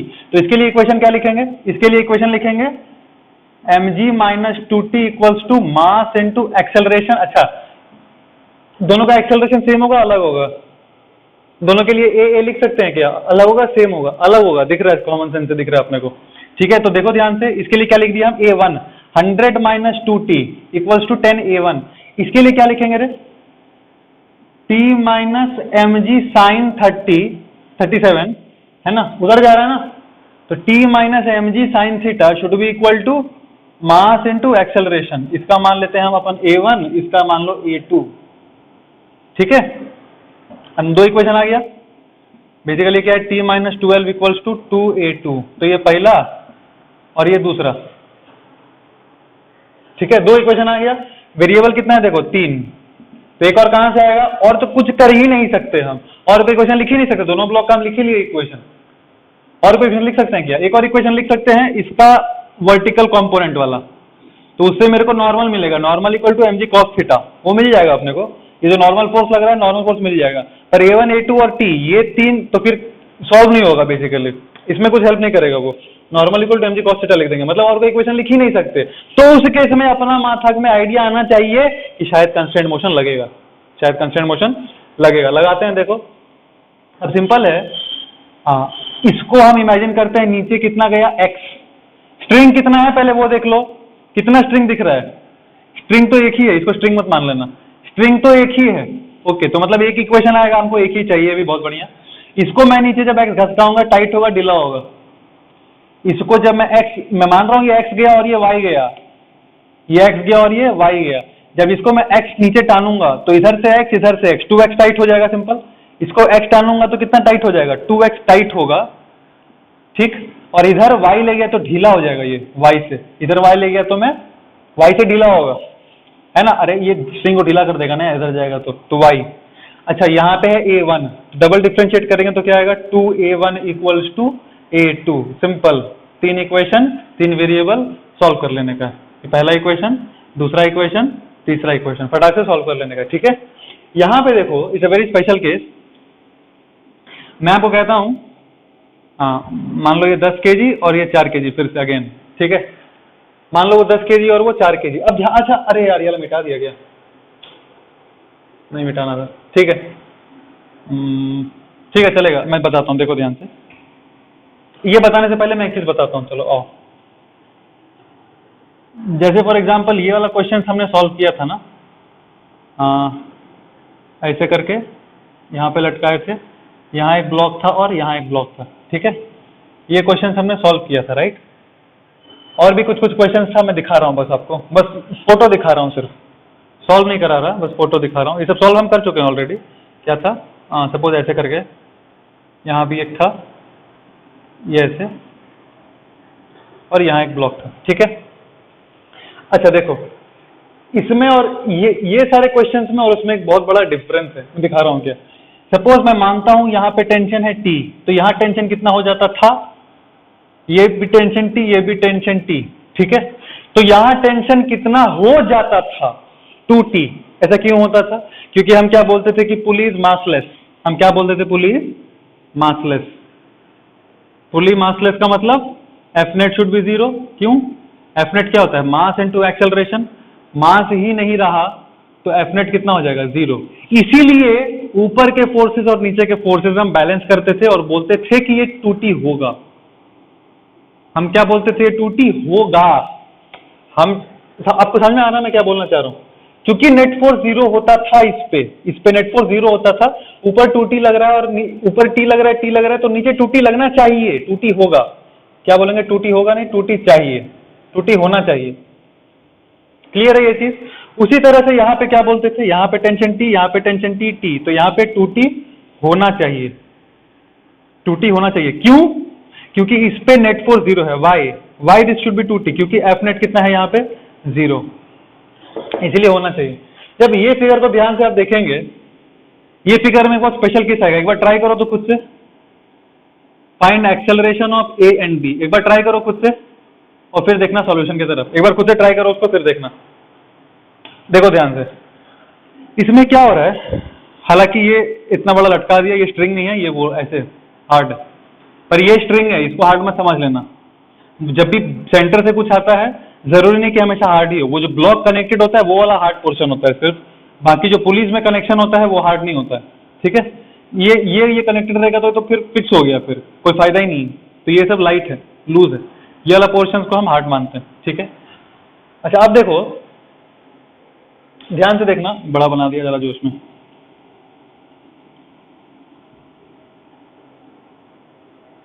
ये कितना था रे, इसको चलो 4 मान लो, इसको 4 मान लो, इसको 10 मान लो, पता नहीं क्या दिया था मैं, जो भी। सो अभी क्या होगा ये वाले क्वेश्चन में, मान लो यहाँ पे टेंशन है T, मान लो यहाँ पे टेंशन है कितना T, तो यहाँ टेंशन कितना हो जाएगा T, यहाँ भी टेंशन हो जाएगा T, यहाँ टेंशन हो जाएगा T, और यहाँ पे टेंशन कितना हो जाएगा 2T, यहाँ पे टेंशन कितना हो जाएगा 2T। अब एक बहुत अजीब बात है कि यहां से जो स्ट्रिंग ले गया ना वो इसी पुली पे चढ़ा दिया मैंने। इसका मतलब इस पुली पे नीचे के ये वाले पुली पे ध्यान दो, ये वाले पुली पे ध्यान दो, ये वाले पुली पे ऊपर की तरफ कितना लग रहा है T और T, सॉरी ये वाले पुली पे ऊपर की तरफ क्या लग रहा है, सिर्फ एक T लग रहा है, और नीचे क्या लग रहा है, यहां से भी T और यहां से भी T। ऐसा पॉसिबल है कि नहीं? तुम खुद देखो, ये एक ही स्ट्रिंग है, ये क्या है, एक ही स्ट्रिंग है, एक ही स्ट्रिंग है, तो tension at all the points must be same, इसमें कोई डाउट नहीं है। If there is only one string and the string is massless, then tension at all the points must be same, उसमें कोई डाउट ही नहीं है सर। तो इसका मतलब यहां टेंशन T, तो यहां टेंशन T, यहां भी टेंशन T, तो अपना सिचुएशन तो ये हो गया, अपना सिचुएशन तो ये हो गया। इसका मतलब एफनेट 0 करना ही पड़ेगा, एफनेट तो 0 करना ही पड़ेगा, क्योंकि पुली क्या है, मासलेस, पुली क्या है, मासलेस। मतलब नेट फोर्स तो 0 करना ही पड़ेगा, और सिचुएशन तो कुछ ऐसा आ गया। ये कब पॉसिबल है, ये सोचो, ये मत सोचो कि क्वेश्चन गलत हो गया, क्वेश्चन ठीक ही, ऐसा कर ही सकते हैं, उसमें क्या दिक्कत है, इसमें कोई दिक्कत, ऐसा तो हो ही सकता है अरेंजमेंट। पर ऐसा अरेंजमेंट हो, ऐसा सिचुएशन, जब ऐसा सिचुएशन क्रिएट हो गया, अब मेरे को तो पता है नेट फोर्स तो 0 रहना चाहिए, इसका मतलब टेंशन कितना होना चाहिए, टेंशन कितना होना चाहिए, इंडिविजुअली 0 होना चाहिए, वरना पॉसिबल नहीं। अगर टेंशन 0 नहीं होगा, if tension is not equal to 0, तब ये पॉसिबल ही नहीं है अरेंजमेंट। पर ये अरेंजमेंट पॉसिबल है कब, जब टेंशन 0 हो।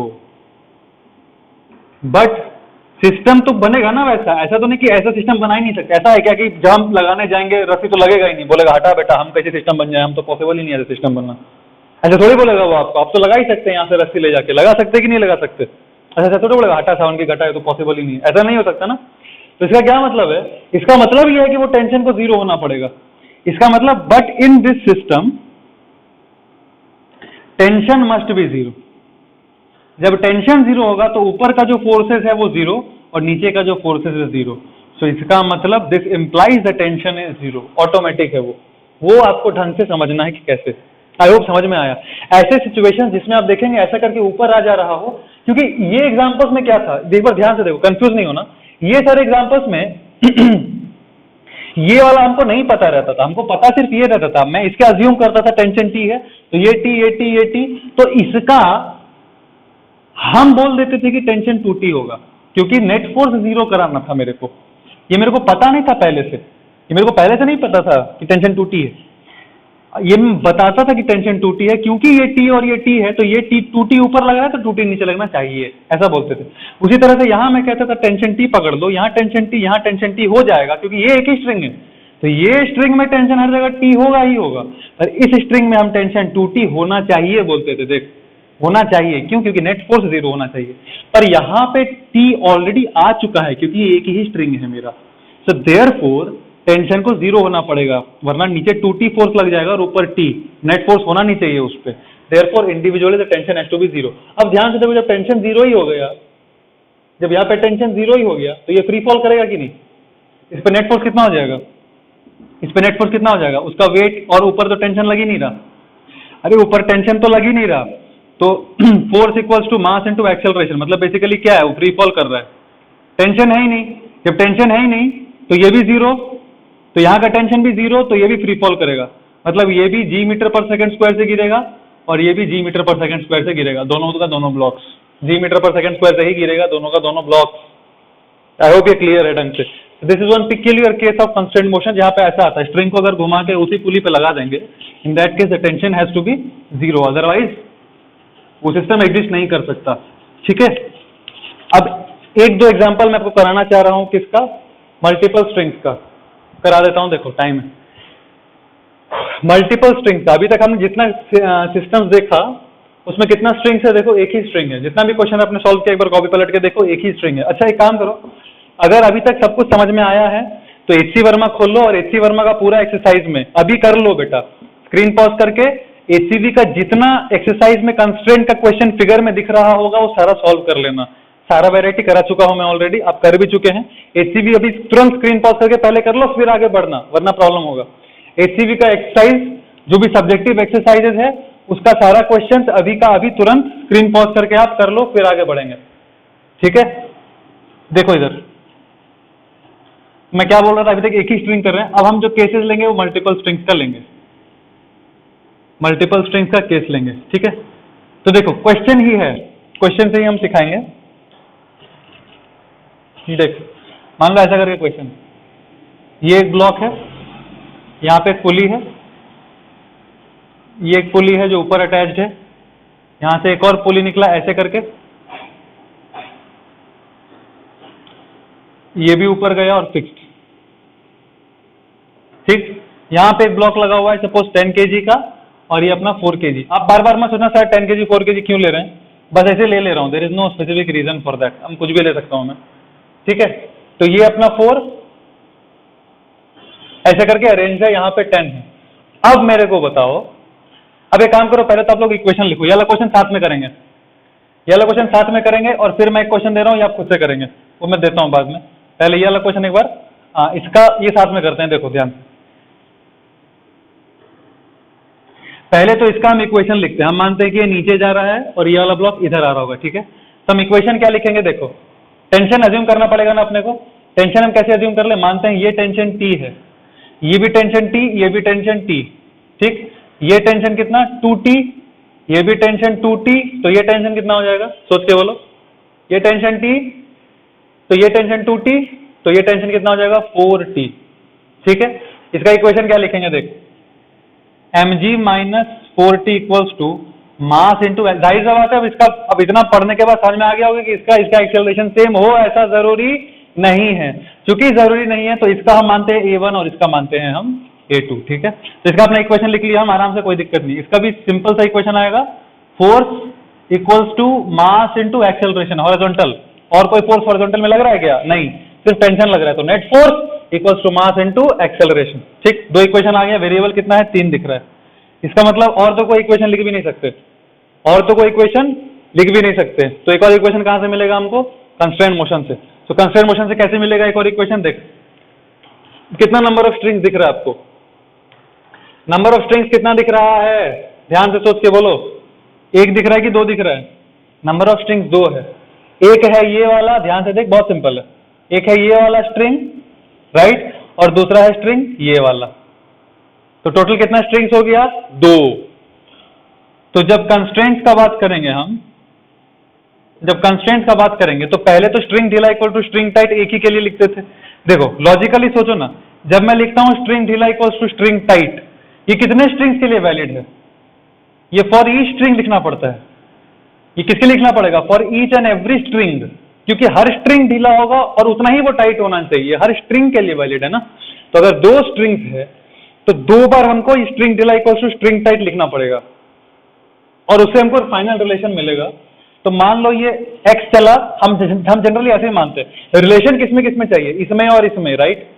रिलेशन किसमें चाहिए, A1 और A2 का रिलेशन चाहिए ना मेरे को, ये 2 इक्वेशन में लिख ही लिया, और A1 और A2 में एक एक्स्ट्रा रिलेशन चाहिए जो कंस्ट्रेंट से आना चाहिए। तो मैं मान लेता हूं इसका A2 इसका A1, चलो मान लो ये A1 है ना, तो इसको x, ये A1 है तो ये x, क्योंकि x पहले आता है ABCD में, तो ये x और ये y। अच्छा अब आपको स्टेप्स क्या दिया हुआ था, identify the number of string, कितना स्ट्रिंग्स है 2। अच्छा उसका बोलता है आइडेंटिफाई द मूवेबल ऑब्जेक्ट, इसमें क्या क्या मूवेबल ऑब्जेक्ट है, ध्यान से देखो, ये चलेगा, ये तो चल ही रहा है, अब इसको एक ऑब्जेक्ट, इसको एक ऑब्जेक्ट ट्रीट मत कर लेना, चिपका हुआ है दोनों, तो एक ही ऑब्जेक्ट ट्रीट करेंगे, ये दोनों चिपका हुआ है तो एक ही ऑब्जेक्ट ट्रीट करेंगे। एक और क्या चल रहा है, ये, एक और क्या चल रहा है, ये, ठीक।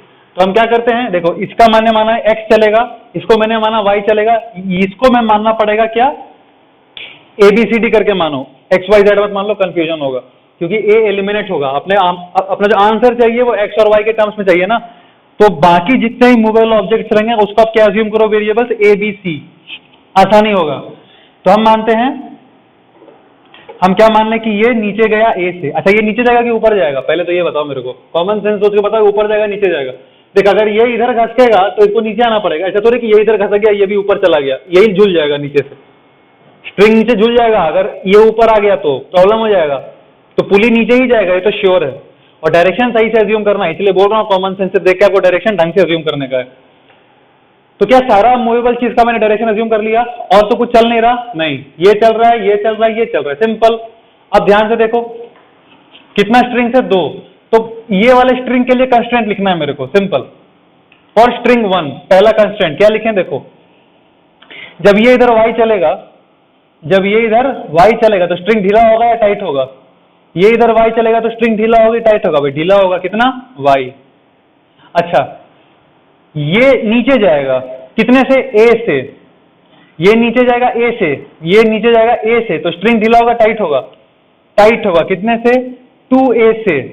क्या ये स्ट्रिंग में और कुछ मूवमेंट कर रहा है और कोई ढीला या टाइट कर रहा है इसको? नहीं, दो ही चीज कर रहा है, ये और ये पर्टिकुलर स्ट्रिंग को दो ही चीज ढीला या टाइट कर रहा है, वो है ये दोनों मिलके। तो ये इधर y गया और ये इधर a आया, तो ये y ढीला करेगा, ये 2a टाइट करेगा, दोनों इक्वल रहना चाहिए। स्ट्रिंग ढीला इक्वल टू स्ट्रिंग टाइट, क्योंकि length of the string is constant. ये इस स्ट्रिंग के लिए वैलिड हो गया, सिंपल, ठीक। ओके, अब ये वाले स्ट्रिंग के लिए फोकस करेंगे। अब तुमको अभी तो मैं वही बोला ना, हर एक स्ट्रिंग के लिए लिखना पड़ेगा ये, ठीक। देखो, इसके लिए क्या लिखते हैं हम? तो इस चीज के लिए देखो कौन कौन सा ढीला कर रहा है और कौन कौन सा टाइट कर रहा है। ये पर्टिकुलर स्ट्रिंग के लिए देखो क्या क्या चीज ढीला कर रहा है, क्या क्या टाइट कर रहा है। अच्छा, ध्यान से देखो, सपोज कि ये पुल्ली, अब ये इस पे ध्यान मत दो, सिर्फ ये वाले स्ट्रिंग पे ध्यान दो। ये पुल्ली अगर नीचे ए आया तो ढीला करेगा कि टाइट करेगा? ये वाले स्ट्रिंग को ध्यान से देखना, ये पुल्ली नीचे ए आया, ये पुल्ली नीचे ए आया, तो ये वाले स्ट्रिंग को ढीला करेगा, टाइट करेगा? ढीला करेगा। कितना ढीला करेगा? ए से। ये जब नीचे आएगा तो ये वाला स्ट्रिंग को कितना ढीला कर देगा? ए ही करेगा ना, ये तो सेंट्रली जुड़ा हुआ है। खाली नीचे आएगा तो ए ढीला हो जाएगा, ये ए आएगा तो इतना ए ढीला हो जाएगा। अच्छा, दूसरा, ये जब नीचे एक्स जाएगा तो कितना टाइट करेगा, ढीला करेगा? टाइट करेगा। ये वाले स्ट्रिंग पे फोकस रखो, कंफ्यूज मत हो, सिर्फ ये स्ट्रिंग का बात कर रहा हूं मैं, ठीक है। जब ये नीचे एक्स जाएगा तो टाइट करेगा, ढीला करेगा? टाइट करेगा, बिल्कुल। जब ये नीचे एक्स जाएगा तो 2x टाइट करेगा। इस स्ट्रिंग को और कोई ढीला या टाइट नहीं कर रहा, तो a इक्वल्स टू 2x, ए ढीला हो गया और 2x टाइट हो गया, ठीक है। ये आ गया मेरा रिलेशन। मेरे को चाहिए किसमें था? x और y में। किसमें चाहिए? x और y में। तो एलिमिनेट कर दो a को, ठीक है। a को क्या कर दो? एलिमिनेट। तो y क्या हो जाएगा? 2 इंटू a के बदले में क्या लिख दूं? 2x। तो इसका मतलब y क्या आ गया मेरा? 4x। y क्या है? y ये है, तो a2 क्या आ गया? 4a1। तो तीसरा इक्वेशन क्या आ गया? a2 equals to 4a1। खत्म, सिंपल, ठीक है। तो ये 3 इक्वेशन आ गया, फटाक से सॉल्व कर सकते हैं। ये 100 है ना? हाँ, 3 इक्वेशन आ गया, सॉल्व करने में कोई बहुत बड़ा बात नहीं है, पर हाँ बड़ा बात है सॉल्व करना ढंग से, इसको छोड़ना नहीं, ठीक है। सेकंड क्वेश्चन देखो, सपोज इसी का मैं एक और अब देने का फायदा नहीं है, नया क्वेश्चन देखो। आपको बुक में ऐसा बहुत सारा क्वेश्चन मिल जाएगा, इसलिए मैं एक ही टाइप का 10 क्वेश्चन नहीं करा रहा। सपोज ऐसा करके एक ब्लॉक है, फिर यहां से ऐसे आया, एक और ऐसे करके लगा हुआ है, फिर यहां से एक आया ऐसे करके लगा हुआ है, और यहां से एक अपना ऐसे करके लटका लो, ठीक। मान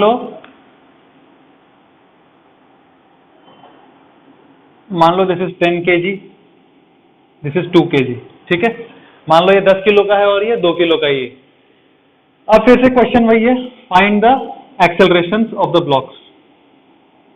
find the acceleration of the blocks. Tension नहीं बताना, टेंशन निकालने में हमको टेंशन हो जाएगा, तीन को है, तो हमको क्या बताना है? बस एक्सेलरेशन ऑफ द ब्लॉक्स। एक बार स्क्रीन पॉज करके खुद से ट्राई करो, स्क्रीन पॉज करके खुद से ट्राई करो, स्टेप्स एक बार सुन लेना फिर से ढंग से।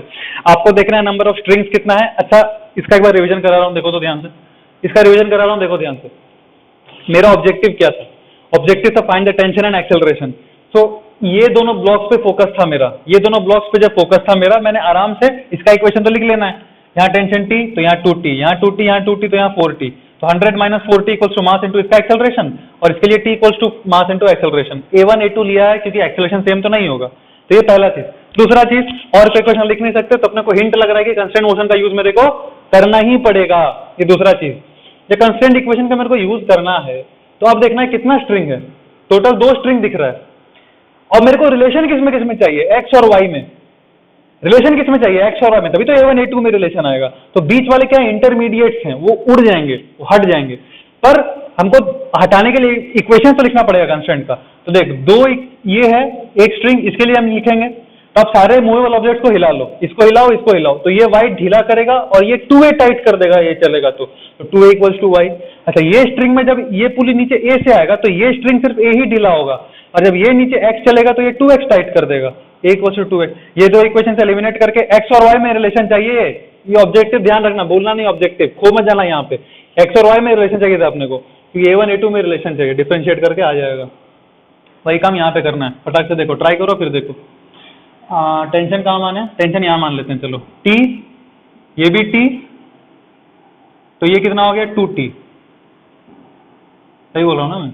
हाँ, यहाँ टेंशन 2T, यहाँ टेंशन भी 2T, तो यहाँ पे टेंशन 4T, तो यहाँ पे टेंशन 4T। क्लियर है? सही है ना? देख लो, टेंशन भी हालांकि हम निकाल ही सकते हैं सारे, इनफैक्ट सारे स्ट्रिंग से हम टेंशन में निकाल सकते हैं। Find the acceleration of blocks, tension in all strings. आप निकालोगे बैठ के, मैं नहीं करने वाला इसमें।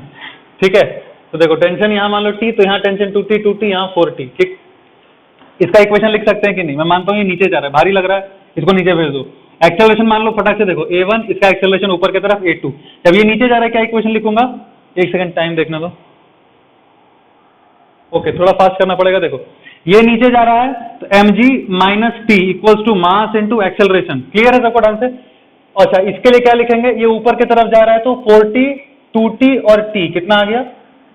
70 minus 20 equals to mass into acceleration. पहला इक्वेशन, दूसरा इक्वेशन, ये 2 इक्वेशन तो क्लियर है अपने को। टोटल 70 ऊपर लग रहा है, ठीक है। अब हमको चाहिए क्या? कंस्ट्रेंट, क्योंकि अपने को तो 3 वेरिएबल हो गया और कोई इक्वेशन लिख नहीं सकते। तो अब देखो कितना मूवेबल चीज है। एक तो ये मूव कर रहा है, मान लो ये x नीचे आया और ये y ऊपर गया, ये x नीचे आया और ये y ऊपर गया। कितना स्ट्रिंग दिख रहा है? 3 स्ट्रिंग दिख रहा है इस केस में।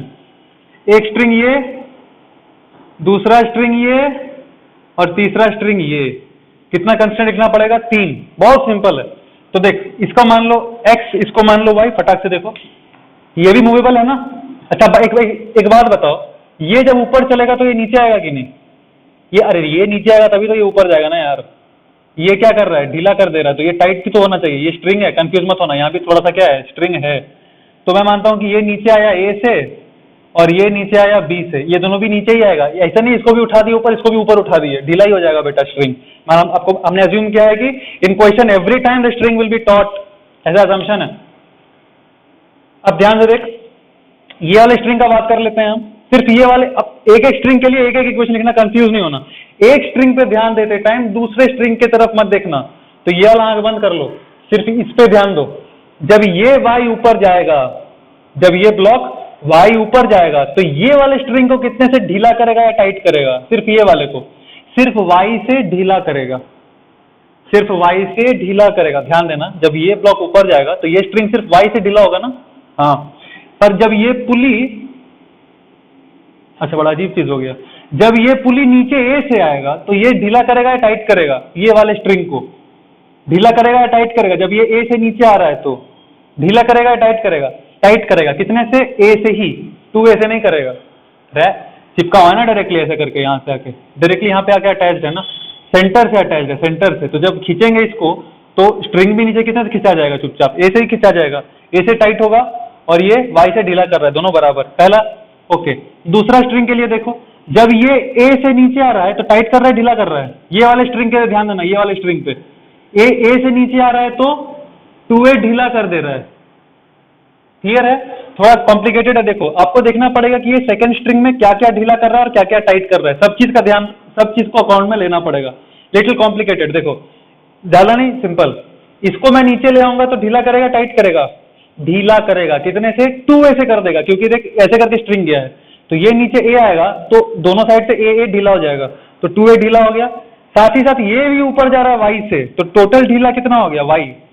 ये भी जो ऊपर जाएगा तो ये स्ट्रिंग को ढीला कर देगा ना y से, और ये भी नीचे आ रहा है तो स्ट्रिंग को ढीला कर रहा है कितने से, 2a से। तो टोटल ढीला कितना हो गया, 2a प्लस y। और ये जब नीचे जाएगा तो ये स्ट्रिंग को क्या करेगा, जब ये नीचे जाएगा तो ये वाले स्ट्रिंग को टाइट करेगा कितने से, एग्जैक्टली b से।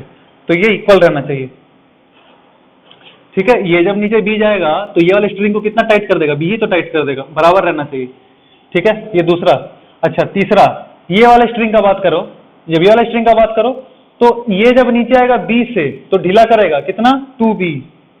साथ ही साथ ये जा रहा है ऊपर y तो ढीला करेगा y। ये भी ऊपर, ये स्ट्रिंग पे फोकस करो, ये y ऊपर उठा तो ढीला, ये b नीचे आया तो 2b ढीला, तो टोटल कितना, 2b प्लस y ढीला, और ये x नीचे गया तो टाइट करेगा इतने से। ये 3 इक्वेशन आएगा। x और y में आपको एलिमिनेशन, मतलब फाइनली एलिमिनेट करके x और y में रिलेशन चाहिए। कैसे करेंगे रे, देख ट्राई करते हैं। मेरे को उड़ाना है a और b को, हाँ तो b को यहाँ पे रिप्लेस कर दो। देखो b को क्या लिख दो, 2a plus y equals to x, सही है ना। देख लो b को मैंने लिख दिया 2a plus y equals to x। तो यहां से मेरा क्या आ गया, देख फटक से, 4a plus 3y equals to x, है ना। 4a plus 3y equals to x, okay. ये एक इक्वेशन आ गया और ये दूसरा इक्वेशन आ गया, y equals to a, y equals to a। तो यहां पे पुट कर दो तो क्या आ जाएगा, ये 4y plus 3y equals to x आ गया, x इक्वल्स टू 7y। ये रिलेशन है।